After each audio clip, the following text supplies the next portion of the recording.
Eh,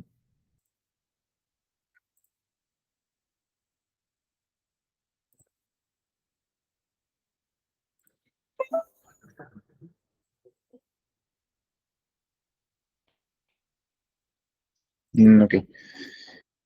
Repasando la clase síncrona del día de ayer, tocando los temas del marco legal aplicable a los datos y la analítica de datos, se repasaron las leyes, ¿no? De las diferentes, de las diferentes autoridades a nivel mundial, como es la parte de la Unión Europea, de Estados Unidos y Canadá, con la Reglamento de General de Protección de Datos, respectivamente la de consumidor, la de privacidad de consumidor de California y la PIDEDA en Canadá, ¿no? Cada una de estas leyes tiene lineamientos que se ajustan a cómo cada país está manejando su data, ¿no? Siguen directrices similares, pero tienen cada uno pues, específicamente se dedican en qué más, en qué puntos tienen que ofrecer más protección a la información que va a usar, que se va a tener en cada uno de sus ciudadanos, ¿no? Y que las entidades deberían regular y no usar así de una forma sin control. El de la Unión Europea, pues establece las normas de la protección, obviamente, de los ciudadanos de toda la Unión Europea, básicamente Europa, ¿no? Estamos hablando de países como España, Francia, Italia y demás países que pertenecen a esta unión. Y habla de la parte de consentimiento explícito para los datos, ¿no? O sea, por ejemplo, la opción de Google de cuando una aplicación te pide permisos para acceder a tu cámara, a los archivos, allá hacer llamadas, se incluyen aquí, ¿no? De hecho, si no me confundo, la Unión Europea es uno de los precursores en hacer los reglamentos de la protección de datos, porque antes en tu celular no te pedían nada de protección. Una aplicación la podías instalar y tú no sabías qué está haciendo, porque te podía prender la cámara cuando quiera, te podía, pues, robar información incluso, porque no había tanto control. Entonces intercede una de estas de las primeras leyes, ¿no? Que ya empiezan a regular, te piden permiso, te dicen detalladamente todo lo que hace el aplicativo, básicamente. En Estados Unidos, bueno, en California, Estados Unidos, tenemos la parte, en la ley en el estado de California, ¿no? Las personas tienen derechos en cómo se usan sus datos, ¿no? Pueden solicitar qué datos se están recopilando las personas, cómo se utilizan, y a su vez también de que no quieren que se venda su data, pues lo pueden prohibir, ¿no? Es algo que el mismo estado de California le da a las personas de ahí. En Canadá tenemos la ley federal que establece reglas para también similares de recuperación y uso y divulgación, donde informa, ¿no? Cómo se usa tu data. Mm. Esta ley establece principios de privacidad, del consentimiento, obviamente, información y la seguridad de la misma. En el Perú tenemos varias leyes que ya se han establecido, por ejemplo, la Ley de Protección de Datos Personales, que es esta, ¿no? Ya tiene una antigüedad de casi sus más de 10 años, ¿no? Y es uno de... ¿Qué nos dice esta ley, básicamente, no? Vamos a ver un poquito, que justo nos dice. Regula aquellos casos en los que no se requiere solicitar autorización al titular de los datos personales para su tratamiento, ¿no? Ya básicamente la Defensoría del Pueblo tiene un manual, ¿no? De cómo podríamos, cómo el Estado nos protege de ciertas, de la data que se maneja, pues, ¿no? También tenemos la parte de la Ley de Protección de Datos Personales, un decreto de 2013, los delitos informáticos que ya entraron en vigor también recientemente, si no me confundo, 2015, 16, que ya regula la parte de estafas digitales, la parte de cuando te suplan tu identidad, tal vez abren una línea con tu DNI y demás, ¿no? Que tiene una regulación. La parte de regula el uso de los medios tecnológicos también y demás, ¿no? Básicamente, también esto agregar la parte de la Secretaría de Gobierno y Transformación Digital, que es una de las encargadas de toda la transformación digital, de cómo el gobierno de nuestro país está usando información misma de no solo de nosotros, sino de los organismos y los entes. O sea, cada uno de nosotros como personas también deberíamos tener el derecho a acceder a información del Estado, ¿no? Y ahí también, no solo como que ellos me defienden, el Estado me defiende nuestros datos, sino también que el Estado hace transparente cómo se usa la data de, mm, de las personas como nosotros y de cada uno de los ministerios y organismos del Estado. Como hemos mencionado, es la ley de los servicios informáticos, de los datos personales y más que todo eso, ¿no? Como en nuestro país, poco a poco se está adaptando a estos lineamientos que ya se han establecido en otros países, ¿no? Y que nos encaminamos a básicamente ser más transparentes y tener un mejor uso de nuestros datos, ¿no? Que no sean malintencionados. Acá también se usó en el nivel mundial la parte de Comisión Ética que investiga e involucra a los seres humanos en Brasil, que básicamente habla de investigaciones desarrolladas en seres humanos, ¿no?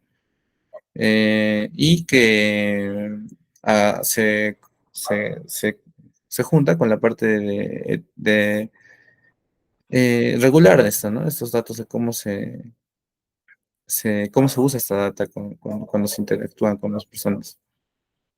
A su vez también el de comités de ética de investigación, el de la misma universidad que busca proteger los derechos de la vida, salud, integridad, dignidad y bienestar de las personas, ¿no? Y esto más que todo relacionado a proyectos que se han aplicado usando estos principios de leyes que protejan la data y que se han implementado en nuestro país y en Brasil. La parte de desarrollo de políticas éticas, básicamente, en este punto vamos a ver qué tan importante es dar políticas éticas legales en parte de la data analytics, ¿no?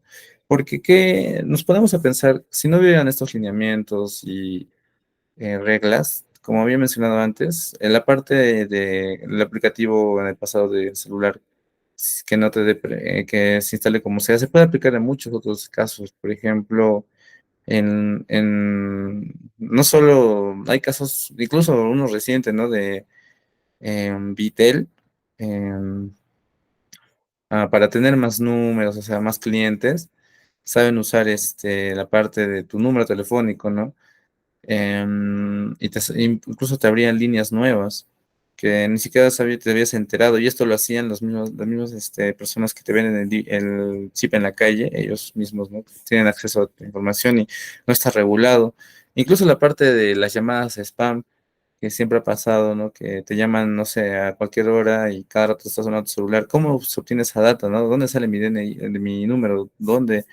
¿Cómo han obtenido mi número? Pues, y eso también tiene que ver con páginas web, que no tienen, que no son seguras, o páginas, por ejemplo, no sé, de Facebook simples, que a veces, no hay una regulación y también tenemos que tener en consideración que no se regula mucho, ¿no? El organismo que se encarga de esta parte de las llamadas falsas, en este caso los Citran, también tiene leyes, básicamente la política de cómo se usan estos datos, ¿no? Para evitar que empresas como Vitel, Movistar o Claro tengan tu data y no lo estén usando de mal forma, ¿no?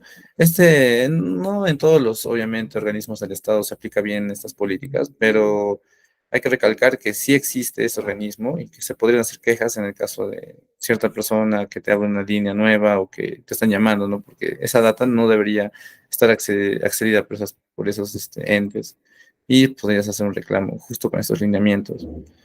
En la parte también tenemos, se explorará, ¿no? La parte de definición, análisis de contexto, identificación de stakeholders, riesgos, desafíos, de los desarrollos de las políticas, revisión y aprobación, implementación, monitoreo y actualización, ¿no? De las políticas éticas y legales. Obviamente, solo se inicia definiendo un objetivo, ¿no? ¿Qué buscamos con crear estos lineamientos? Eh, Básicamente, tenemos que identificar los valores que queremos promover y también asegurar qué se va a regular y cómo vamos a asegurar que se va a cumplir, ¿no? El contexto también hay que entender en dónde se van a aplicar las políticas. Como mencionaba, tenemos los celulares, la parte de la información de las líneas móviles, tenemos la información de estos correos, incluso la información de estos DNIs, y diferentes informaciones que tenemos que saber el contexto de dónde vamos a aplicarlo las tecnologías, las prácticas de la organización, los requisitos legales también, ¿no? En base a la región o el sector. Los stakeholders o básicamente las partes involucradas que se van a ver afectadas por las políticas de ética, ¿no? En este caso, empresas, em, o el ente que se encarga de recolectar tu información.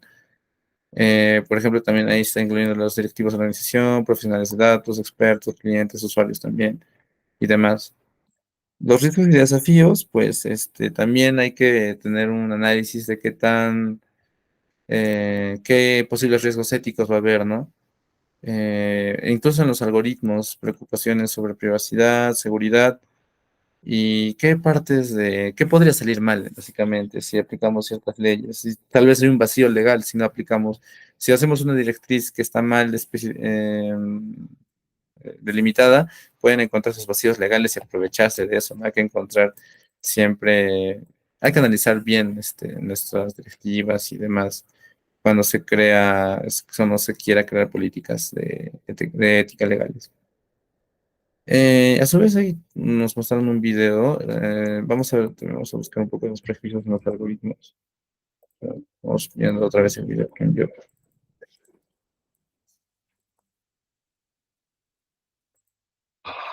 Puse Al este video, contrario de ¿no? lo que muchos piensan, datos y algoritmos no son neutrales. Detrás ¿Y qué se refiere con los prejuicios, no?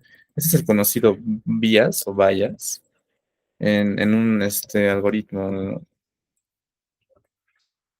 Y básicamente se refiere al sesgo que tiene la data o los lineamientos también.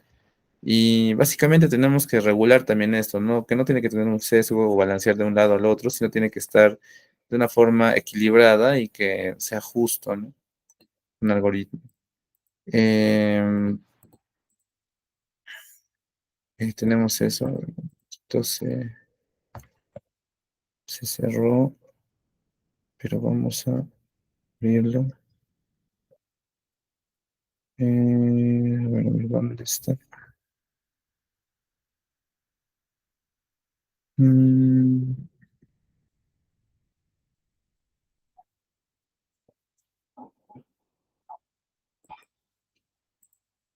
no. Eh, ya, acá está. Entonces, la parte de los algoritmos que se usan también, tenemos que encontrar, ¿no? Estos errores que podría haber e intentar, básicamente ajustarlo. También tenemos la parte de desarrollo de políticas, ¿no? Con los objetivos establecidos y un análisis que ya realizado, se tiene que desarrollar las políticas, ¿no? Tener un plan de acción. Como mencioné antes, directrices claras, prácticas y para que se garantice el uso ético y legal de los datos. En cada proceso, en la parte del proceso de análisis, ¿no? La revisión y aprobación, cuando ya se haya aplicado, tenga un desarrollo, también obviamente se debe tener una revisión por expertos para garantizar la eficiencia y cumplimiento y posteriormente se somete a una aprobación en una organización que se quiera aplicar esas directivas, ¿no? Es todo un proceso que se debe seguir para poder lograr aplicar en estas políticas.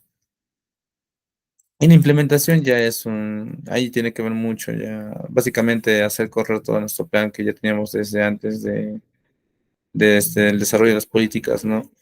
Se implementa y obviamente hay que comunicar las políticas a los empleados porque, quién sabe, pues se puede implementar una nueva ley de la nada y que pues uno no esté enterado, ¿no? De que esta ley esté afectándote de una u otra forma.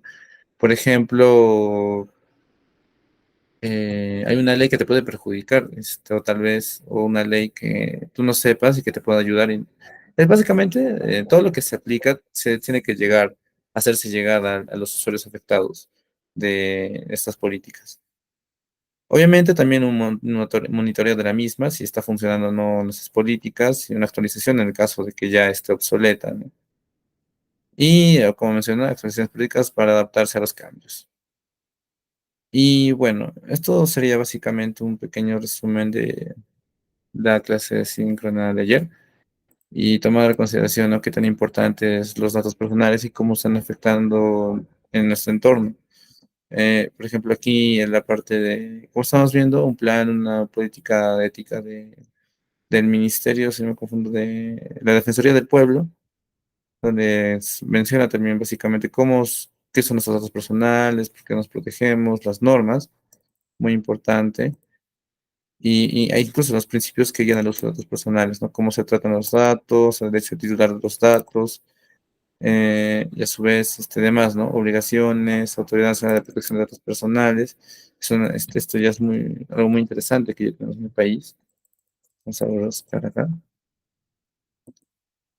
Y este es ya un órgano encargado de regular esto, ¿no? Que ya está adscrito al Ministerio de Justicia, si no me confundo. A ver, vamos a ver qué ministerio está.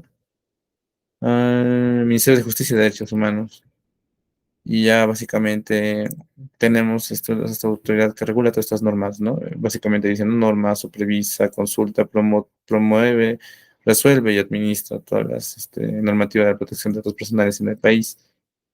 Em, y demás, ¿no? Existen diferentes fuentes donde podemos leer y ver cómo es tan importante proteger nuestros datos y también cómo aplicarlo y cómo seguir lineamientos para que también tenga un efecto en los usuarios. Bueno, eso sería todo por la clase síncrona de hoy. Eh, muchas gracias por asistir.